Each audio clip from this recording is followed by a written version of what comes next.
Egyptian plate tells the story of the Egyptian legacy. And this is what we're going to explore in this interview with my very dear guest, Mr. Abdel Rahman, the Egyptian journalist. Good afternoon, Mr. Amr.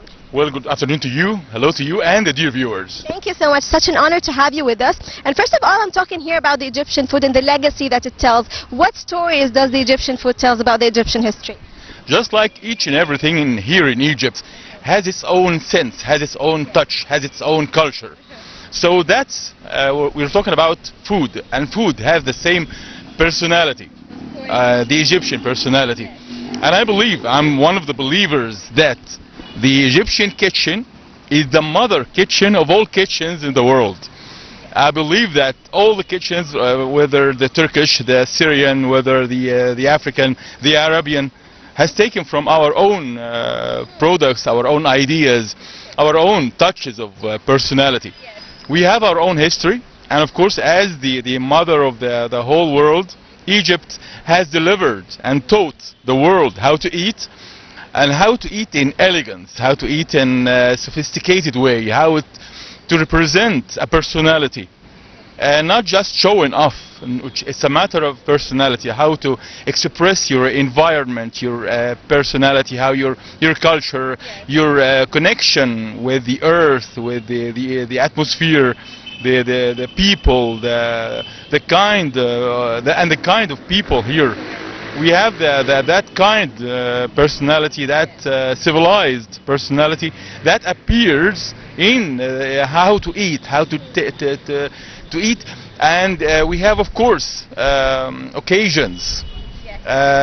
Each and every food or each and every occasion has its own food. That, of course, go way back for thousands and thousands of years. But before we talk about occasions, you have raised a very important point, Mr. Amr, that regarding the identity of the Egyptian food and also the variety of the Egyptian food, and also the Islamic cuisine, the Arabian cuisine. So let's talk more about this, about the variety and the richness of every type of the Arabian food. Richness, by all means, of course. We're talking about more than 9,000 years of civilization, and of course food, and the food that's served on the table and how to be served on the table is a part of this culture that we have owned for thousands of years. I believe that we have, throughout all those thousands of years, we have learned a lot,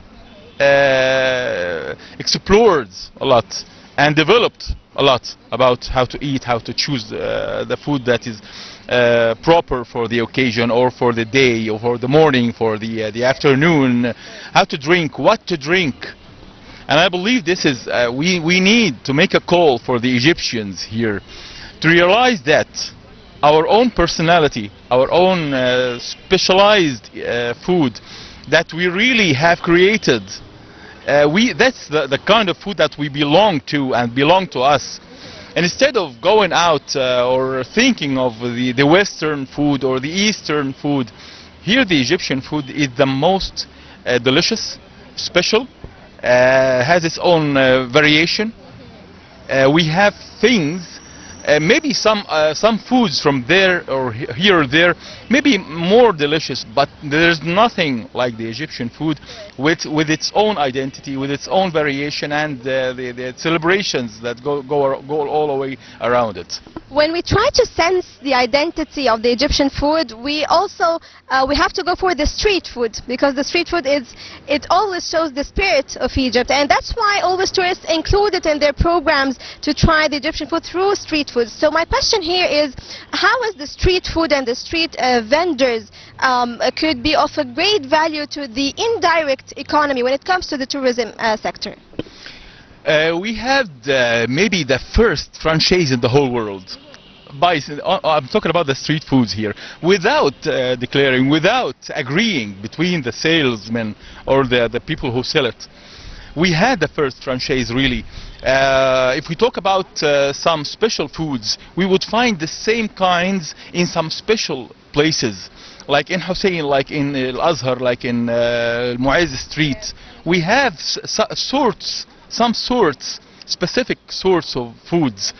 If we go along to another place, we would find another. If you go to the Haram Street, if you go to Giza, if you go to Mohandisin, if you go to Sayyidah Zainab, if you go to places, public places, you would find each and every place has its own personality. Can you imagine that? Yes. Not just the common personality of Egypt, but each and every part of Egypt has its own personality. Here, Mr. Amir, we're talking about great values. So my question here is, how can we maintain the quality of the street food and also ensure that it is clean, it is proper, it is good to be eaten, but also without losing the identity and the sense of the Egyptian legacy that we can sense in the Egyptian food? By encouraging those who wants to start a project, a food project, with special measures, to be under surveillance, and at the same time to encourage the youth to start their own projects in that field. That field makes gold, truly, as well as preserving our own personality, preserving our own identity, and to go further and further to develop our own kind of food, to gather between the ancient kind and the modern kind with this recipe that attracts even more tourists and even more Egyptians. So, Mr. Am, tell me more about your experience with street food vendors, if you have a special story that you cannot forget. Well, I can remember lots of things that happens when I was eating, especially in Ramadan. I remember once in Ramadan when we were just about to take the suhoor meal, and suddenly we didn't have any place to go.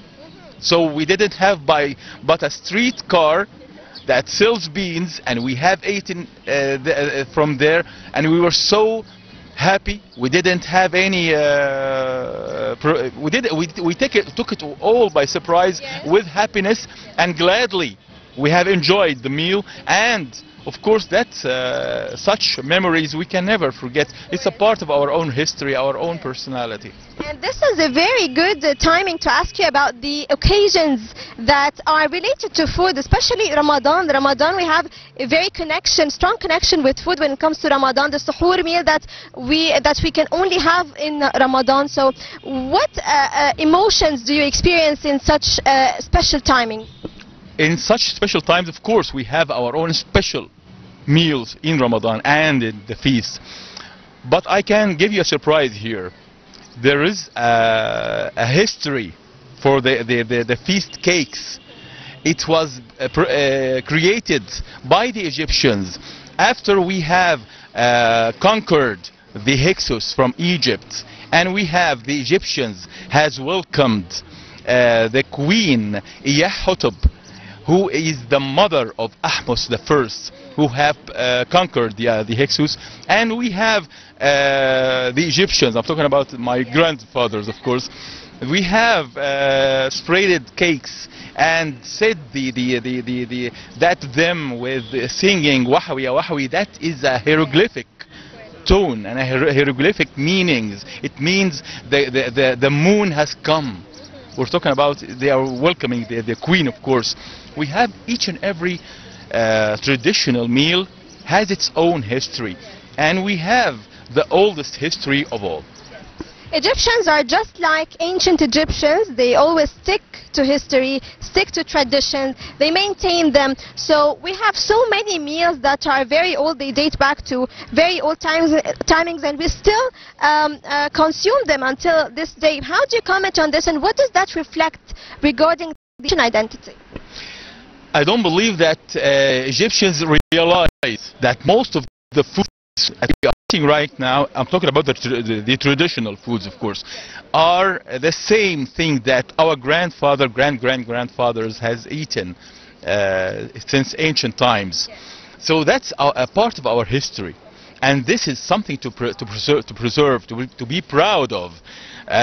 Not to look out for other personalities or other identities from abroad. Our own is the best, and of course each and every time we eat something like the cakes, like the drinks that we have, especially in Ramadan, the al-khusus and the tamr hindi whatsoever. The sobia. And the sobia, of course. So many things that are too much related to Egypt.